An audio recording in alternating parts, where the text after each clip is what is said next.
الرحمن علم القرآن خلق الإنسان علمه البيان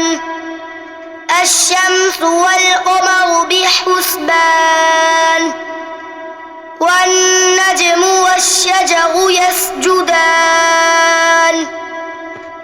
والسماء رفعها ووضع الميزان ألا تطغوا في الميزان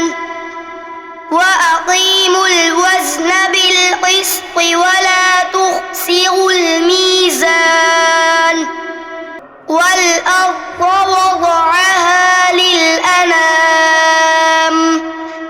فيها فاكهة والنخل ذات الأكمام والحب ذو العصف والريحان فبأي آلاء ربكما تكذبان خلق الإنسان من صلصال كالفخار وخلق الجان من مارج من نار فبأي آلاء ربكما تكذبان رب المشرقين ورب المغربين فبأي آلاء ربكما تكذبان مرج البحرين يلتقيان